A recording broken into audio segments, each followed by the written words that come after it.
Herkese salamlar. Bugün sizlerle beraber diskret riyaziyyatın bir diğer önemli mövzusu olan qraflar mövzusuna baxacağıq. Qraflar dedikdə ilk öncə qraf e, tərifini vermək lazımdır. Qraf dedikdə müəyyən təpəsi, nöqtələri olan və bu təpələri birləşdirən vətənlər çoxluğu başa düşülür. E, Məsələn, düşünək ki, bizim Bakımızda hər hansı bir A şəhəri ilə, məsələn, A və B arasındakı yolun qrafik, yəni ki, qraf təsviri verilib. Məsələn, biz A-dan B-yə getmək üçün bir çox fərqli stansiyalara gedib, oradan B şəhərinə gedə bilərik. Həmin bu çəkdiyim bu, bax görürsüz, burada mənim nələrim var? Qovşaqlarım var. Hansı ki, bunlara deyilir onların təpələri, yəni düyünlər. Amma burada isə tillər var. Baxın, tillər, qövslər. Bunlar isə deyilir til və qövs. Yollara deyilir til və qövs. Bunlar da birləşdirəndə bir qraf alınır. Alınan bu fiqura qraf deyirik. Ümumiyyətlə, qraflar fərqli cür deməli, şəkillərdə ola bilərlər. Məsələn, biz bir üçbucaq qraf da çəkə bilərik. Məsələn, üçbucağın təpələrini həmin bunları qrafın təpələri kimi göstərə bilərik. Məsələn, A, B, C və s. Qrafın da bu dediyim kimi tilləridir. Qraflar ümumiyyətlə iki yerə bölünür. İstiqamətlənmiş və istiqamətlənməmiş qraflar. İstiqamətlənmiş qraflar elə qraflara deyilir ki, məsələn, baxın, əgər mən bunun üzərində A-dan B-yə yalnız belə bir yol varsa, ox qoyuram. Yəni A-dan B-yə yalnız belə gedə bilərsən. Aşağı gələ bilməzsən, B-dən A-ya gələ bilmərsən. Onda bu qrafa məsələn B-dən C-yə gedə bilərsən, A-dan da C-yə gedə bilərsən. Yəni A-dan və ya da C-dən A-ya gəlmək qeyri-mümkündür. Qrafın yolu A-dan C-yə də ancaq. Onda belə qrafa deyilir istiqamətlənmiş qraf. İstiqamətlənib, yəni qrafın istiqaməti var. Amma üzərində ox olmayan qraflar isə deyilir istiqamətlənməmiş qraf. Və istiqamətlənməmiş qraf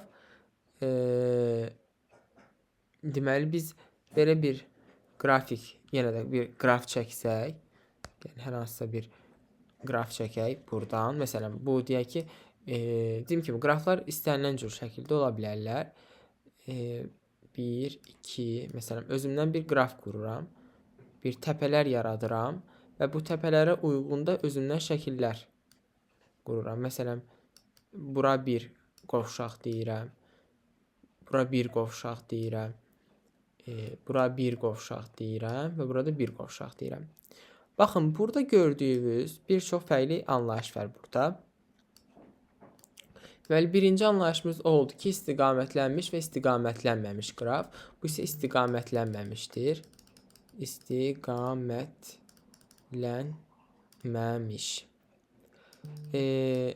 İndi isə baxaq bu tip. Burada nə üstünlüyü var? Burada ayrıca bir nöqtə var. Bu nöqtəyə deyilir izolə edilmiş təpə.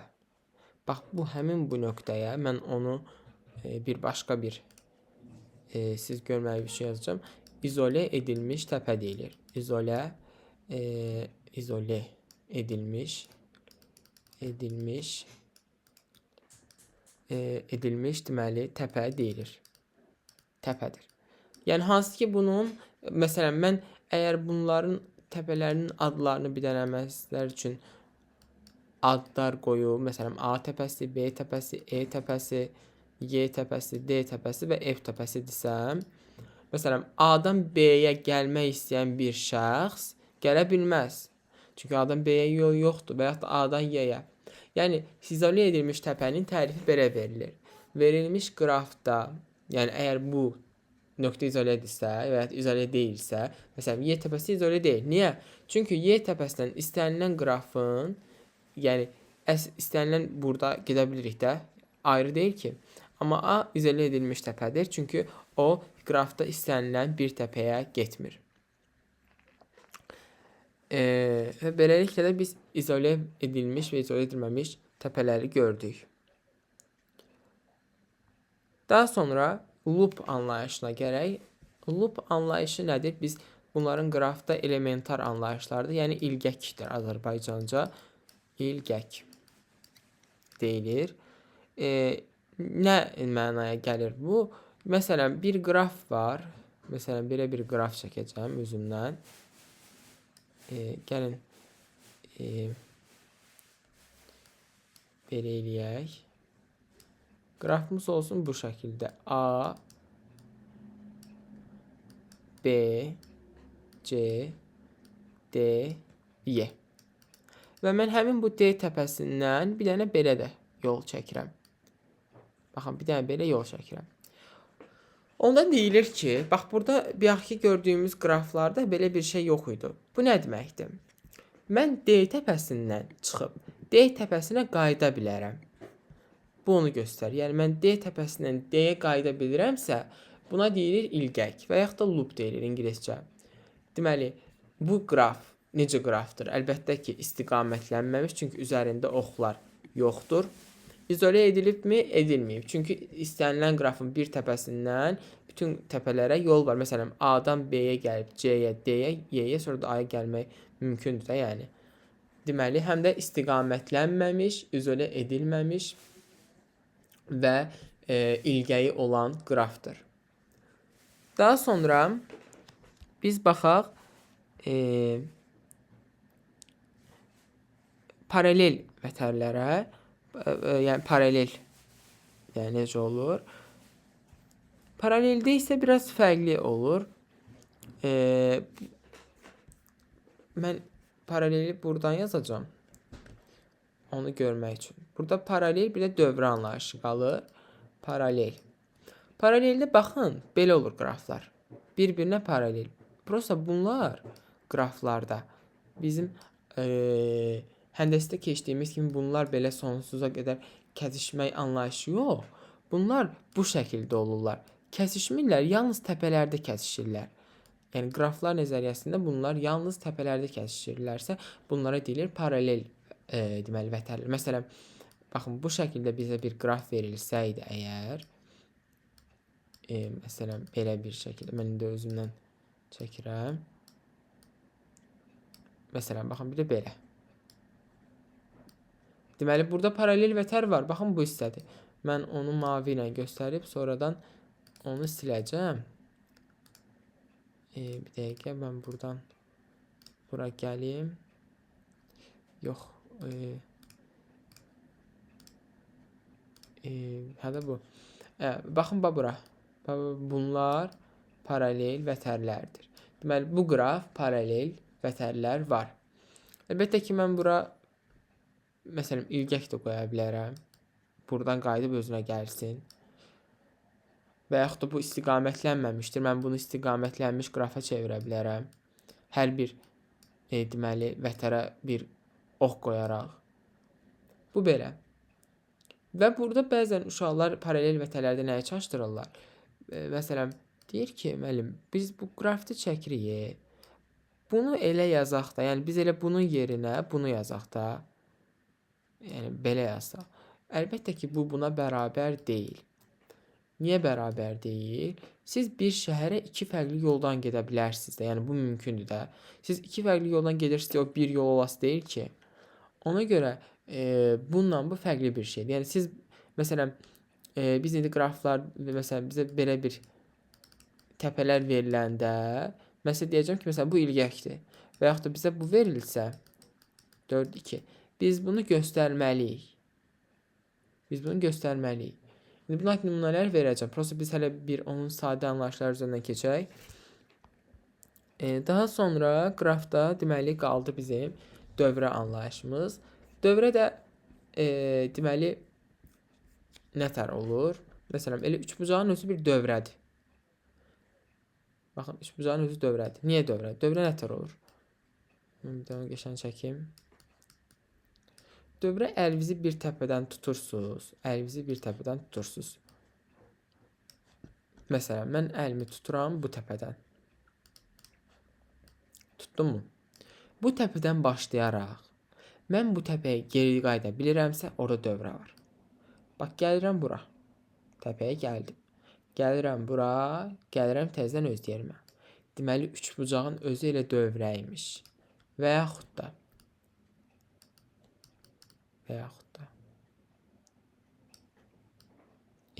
bunları çəkək. Kvadratın özü dövrədir. Çünki istənilən bir təpədən başlayıb getmək olar. Biraz fərqli bir şəklə baxaq. Məsələn, belə. Burada dövrələr çox olacaq təbii ki. Biz hamısını göstərməyəcəyik. Bir-iki dənəsini göstərəcəyik. Məsələn, buradan başlayırsa bu gələ bilər bura. Bu bir dövrə. Və yaxud da elə kvadratın özü bir dövrə. Baxın. Kvadratın özü bir dövrə. Yəni bunun bir çox, yəni baş təpədən götürüb geri gələ bilirəmsə onun üstünə, buna deyilir dövrə. Və dövrənin ən sadə, ən belə bəsiti onun ilgək formasıdır. Yəni əslində ilgək də dövrədir. Prosta ilgək dövrənin xüsusi halıdır. Bu da dövrədir. Amma biz buna deyirik ilgək. Niyə? Çünki xüsusi haldır bu. Hansı ki, riyaziyyatda bəzən xüsusi halları biz belə edik. Məsələn, mən əgər bunun üstə bir dənə çəksəydim, belə. Mən bu təpədən çıxıb bu yolu gəlsəydim, yenə bu təpəyə gəlirəm də. Düzdürmü? Ona görə bu da dövrə olacaq. Yəni buna deyilir ilgək. Dövrə də deyə bilərsən, ilgək də deyə bilərsən. Yəni fərqli deyildir. Prosta amma belə uzun yerlərdə, məsələn, bu üç təpədən keçsə bu dövrədir. Amma bir təpədən çıxıb bir təpəyə qarşısa buna deyilir ilgək. İlgək və dövrə. Yaşıl xətlə olan dövrə, o birisi isə ilgək adlanır. Dediyim kimi dövrə, yəni ilgək, buradan hətta sizin üçün yazıram, ilgək at çoxluğudur dövrənin.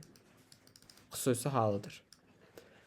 Daha sonra biz qraflar əlbəttə ki, belə şəkillərlə də çəkə bilərik. Amma məsələn, misalda bizə verilir ki, hələ biz qrafın təsvirinə baxaq bir neçə dənə. Məsələn, hər hansısa bizə qraf verilsin, desin ki, onlarda belə bir şəhərlər var içərisində. Yəni, içəridə belə bir şəhərlər var. 2-yə 3, 3-ə 1 və 3-ə 3. Deyir, bu qrafı təsvir edin. Bu qrafı necə təsvir edirik? Əlbəttə ki, birinci bax, burada olan bütün fərqli rəqəmlərin baxıram, 1-dir, 2-dir, 3-dür. Başqa fərqli rəqəm var? Yoxdur. Ona görə gəlib yazıram. 1, 2 və 3. Sonra baxıram. 1-dən 2-yə çəkirəm. 1-dən 2-yə. 2-dən 1-ə var. 2-dən 1-ə bu demək deyil. 2-dən 1-ə varsa, sən onu da çəkməlisən. Burada bir paralel vətər anlayışı yarandı. Baxın, paraleldilər. 2-dən 3-ə. 2-dən 3-ə. Əlbəttə ki, bu istiqamətlənməmişdir. Biz istiqamətlənməmiş kimi götürürük. 3-dən 1-ə və 3-dən 3-ə. 3-dən 3-ə isə 3-dən çıxıb özünə qayıdır. Yəni ilgək. Gəlin bunun üzərində baxaq. Deməli, 1 oldu istiqamətlənməmiş.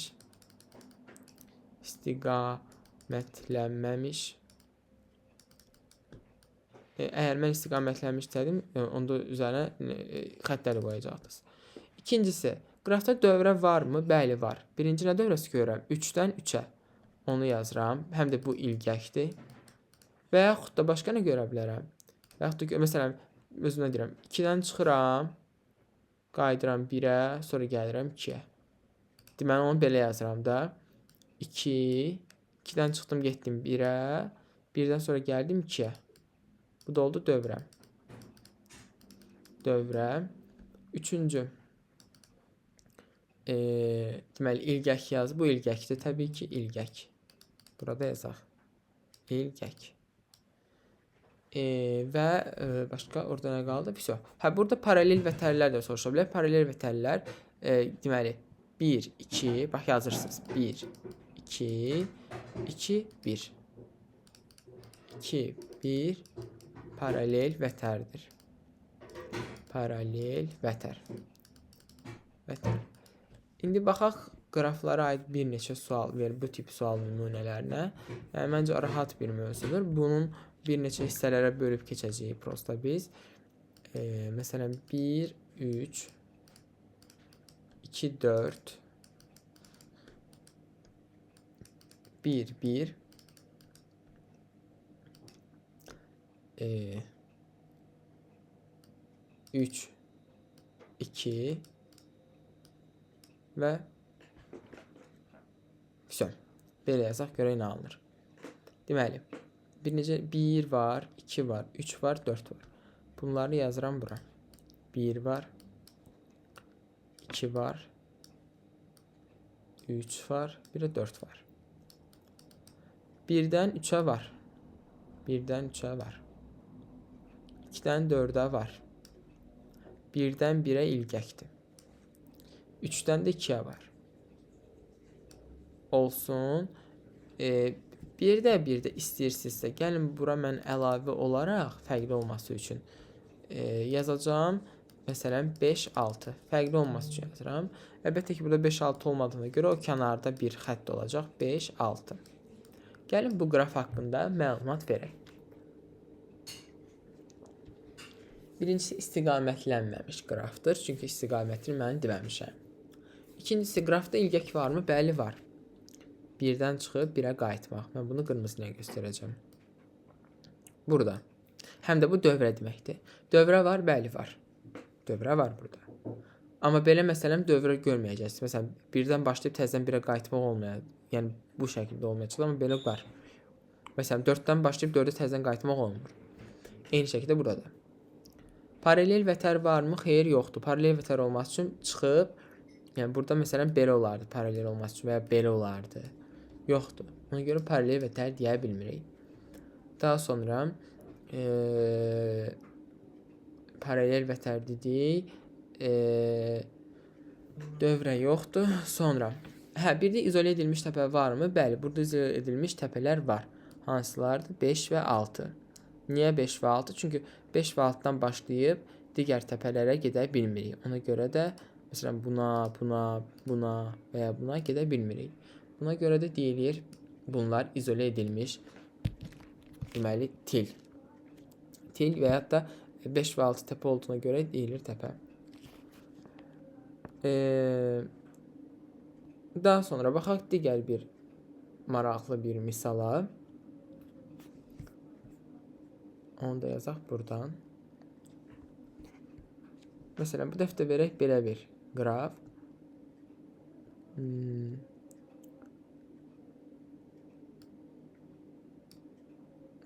Məsələn,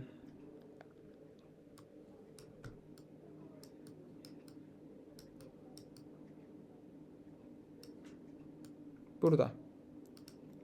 Bu qrafla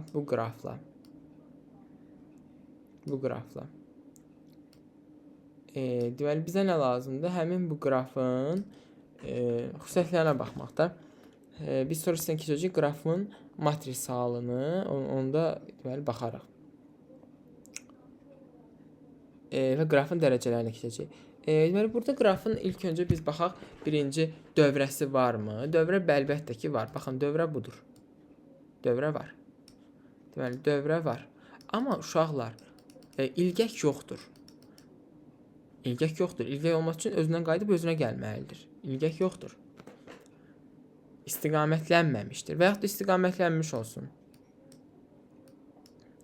Bez zaman olacaq istiqamətlənmə. Əsasən biz istiqamətlənməmiş qrafdan istifadə edirik diskret riyaziyyatda. Daha sonra deməli başqa nə deyir orada? Paralel vətər əlbəttə ki yoxdur. Paralel vətər, məsələn, paralel vətər olması üçün buradan çıxıb bura gəlməlidir və ya belə olmalıdır paralel vətər olması üçün. Yoxdur. İlgək yoxdur, izole edilmiş təpədə yoxdur. Yalnız burada dövrə var və bu istiqamətlənməmiş qrafdır. Bu da sadə bir qraf nümunəsi. Daha sonra məsələn belə bir qrafa baxaq. Biz buna ev qrafı deyirik. Home graph adlanır. İngilislər elə deyir, home graph. Deməli bunu buna birləşdirək. Burada bir təpə alınsın və bunu da buna birləşdirək. Məsələn, burada baxaq. Burada görək o alınırmı? Burada nə ola bilər? Əlbəttə ki, burada da gəlin bir-iki dənə belə fərqli bir şeylər yaradaq.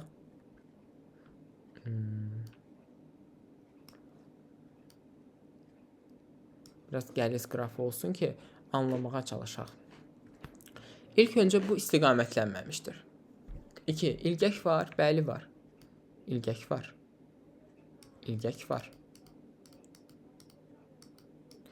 Əlbəttə ki, dövrə də olacaq. Çünki ilgək varsa dövrədə mütləq olmalıdır. İstiqamətlənməmişdir, onu dedik. Sonra paralel vətər. Bəli, var. Baxın, bir belə, bir belə, bir belə, bir belə. Deməli, 2 dənə paralel vətər var. 2 paralel vətər. Vətər. Üçüncü olaraq da bir dövrə. Dövrə də məsələn burada var. Məsələn, başqa nə ola bilər? Məsələn, buradan çıxıb bura, bura belə ola bilər. Dövrə də olacaq zaten. Bu qapalı qrafdır da. Ona görə.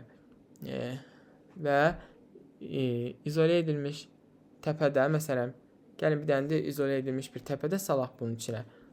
Hər şeydən olsun, məsələn. Burada bir dənə təpə olsun. Bu təpə izole edilmiş təpə adını alacaq.